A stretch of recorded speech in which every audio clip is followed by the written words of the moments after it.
should we talk about our mistake? Yes. We were like, we've got so much left over. Should we do the front? I personally thought, I'm like, yeah, 3 hours, done. Completely done. Completely wrong. That wasted a lot of time. Yes. And we definitely rushed that. Is it worth it? Well...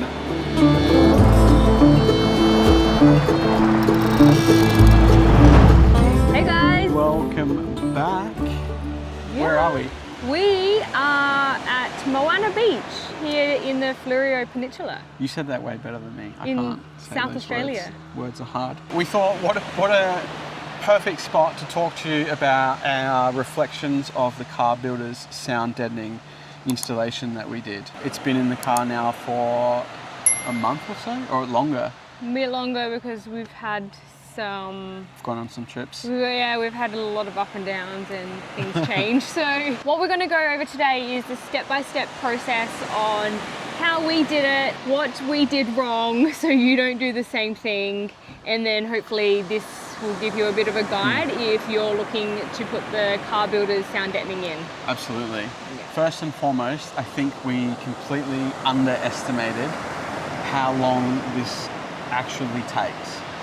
Yeah, I personally thought, I'm like, yeah, 3 hours, done. Completely done. Completely wrong. It was like a whole weekend. So wrong. On this. So their car builders have so many different products, but we have the 3-stage sound deadening one. We have stage 1, stage 2, and stage 3. Yes. So we had a rear fit out, and if you've watched our other videos, you would have seen that. Yeah. But we ripped that out completely. It was falling apart. It wasn't functional for us, so we've just trashed it. Yeah, went in the bin. We actually thought when we took it out, oh, maybe we'll be able to save some of this stuff, but no. No, it was really, really hard to get out actually, and we broke it in the process. So obviously, if you didn't have a fit out, you wouldn't need to do that step. Yes. However, we had the fit out, so we had to remove the fit out. So that was the very first thing. So removing both sides, taking all that out, trashing that, and then there was the floor. The floor was really hard to get up for us. There was a lot of glue that we had to unstick, so we had to snap the floor in parts. Yeah, we had to get some pry bars and lift that up. That was actually a mission. Yeah. Then next we took off the side panels. Yeah, well, so we took off the side panels at some point, but just the side cards. And then we got to cleaning. You have to clean. It's important that you clean. Well, don't do that work. Yeah. So what did we get? It was soapy water with a bit of degreaser or something in there. Yeah, just heaps of hot soapy water, and really, really just got in there and cleaned the floor as best as you possibly could. Yeah. And then once that was spotless, because you can literally get it spotless. We had it looking like it just came out of the showroom. It was nice. Really, really clean. Yeah. And then we hit it with metho spirits to really get rid of the residue and glue that was on the floor. And I would probably say the biggest piece of advice I have is to make sure you take your time during that stage. Yeah, I think we rushed it a little bit because we were very time restricted. We did well. We did well. I don't think we rushed it. Metho, do not skip that step. That is a very, very crucial part. But once it's all clean and you know, guaranteed there's no more glue on the surface of where stage 1 is going to lay down, then it came down to actually figuring out where the first piece was going to go. It's actually hard. Like the pieces, they're really rigid. Of stage 1. Yeah, on stage one. So what you actually have to do is layer it and then mold it to the body of the floor of the body of the car, because it's got ridges. So you're molding it and hitting it and making sure that it's exactly where you want it to go, and then it will hold its shape a little bit. Yeah. And then when you're feeling like you're confident, peel the backing off and put it down exactly where you are. But what's important though is you can't just like stick it down like a sticker. No. You have to, wherever you're starting from, is start from one side and then work your way over, sticking it into each groove. Because if you just stuck it down, you're gonna have all these like bubbles. Yeah. So it's like when you put a sticker on a car, right? You just stick it on. You put one side on, and you peel the layer back, and you push it, and you push it, and you push it. It's just like that. Yeah. Except there's a little trick. The car builder's stage 1. If you look at it closely, it looks like it looks like bubble wrap. So the idea is to, when you're layering it, is to get all those bubbles off so it's completely smooth. So you usually would have with a roller. a roller. Well, it comes with a roller if you get the kit. installation get the kit. comes with that roller. And yeah, you actually got to put some elbow grease into it, don't you? It's hard work.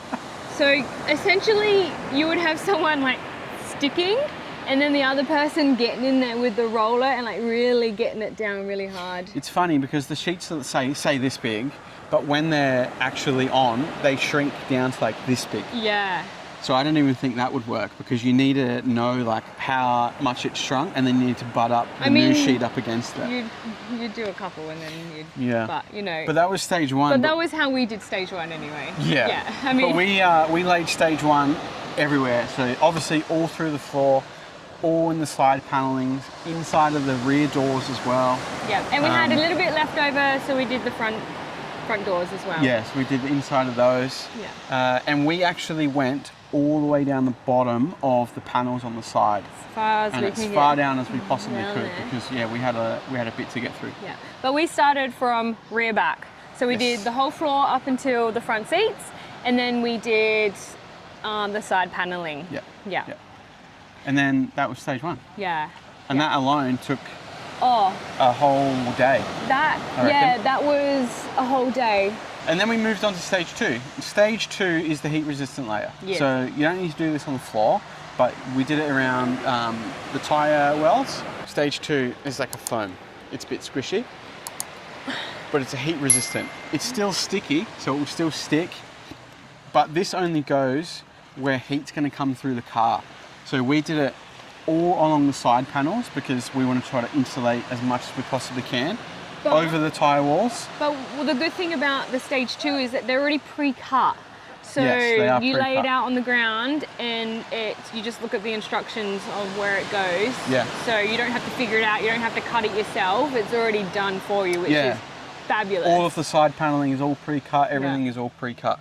And then we did that, and then the only other place we put the stage two was around the gearbox flooring. But we'll get to that. As well. We'll get to that. Because this is where we made a mistake. Hang around for our mistakes. That was, yeah. So stage two was relatively quick. I reckon that was probably a few hours. Yeah. Stage two. And then stage three, we don't have any stage three to show you, that's at home, but it's actually a liner. So it's a foam like this, but it's a rubber floor at the top. This is like the last layer. And it's heavy. It's heavy duty. You're probably adding like 20 mil height to your floor by stage one, stage two, stage three. Well, sorry, just on the floor alone, stage one and stage three was probably 20 mil high. And then you put your floor on top. So, you know, you probably got 35 sort of mil height. So take that into account before you do your fit out measurements. With the stage three, that's also pre-cut. Yes. And it's not so many bits, it's just the flooring. So it was like 2 bits, I think, 3 bits, I'm not sure. And yeah, you basically, that doesn't stick. So you just lay that on there. Because it's really heavy. Yeah, on the floor. And then what we've done is we've got some marine ply, which is this here. We're not sure what we're doing yet, so we've just got marine ply temporarily. And then we just screwed the floor down into that, so it's gonna keep it all compact. But this so might be temporary. We're not sure yet. Yeah, it's probably going to be temporary, but we put a floor in, so when we needed a floor, so keep things nice right now. But the holes that we've drilled through the body of the floor of the car, they're actually going to be pilot holes. In the new fit out that we're going to do, they're going to be the pilot holes where we've riven up the actual new floor to the body of the car. So they're not they'll be bolted to the car. Not just random holes we've made, they're going to be actually serve used. purpose. So our mistake is we had done stage one, stage two, and then we were like, we've got so much left over. Should we do the front now, or should we just wait for another rainy day? And we're like, nah, let's just get it done now. So then we decided to take out the front seats, and we had to take up all the flooring. We had to go through the whole process again. Pull everything out, unbolt it all, clean it all, and then do the stage one. Literally everything again. Which I don't recommend doing that. If you're gonna do the front, just do it all in one go, because it actually would have just been so much quicker for us, because we had to cut, because you obviously have to cut stage one to fit around parts, unlike the other two stages are already pre-cut. So we actually have cut sheets where we actually didn't need to if we just did the whole thing in one go. Absolutely. So that wasted a lot of time, and we definitely rushed that. And then you said we put the heat resistance in between like the gearbox and everything and the like that. footwell and everything like that. So one thing I will say is the stock liner that's in there at the moment, it doesn't actually fit properly now with the stock door trim at the bottom because it's risen up by like a good sort of 15 mil.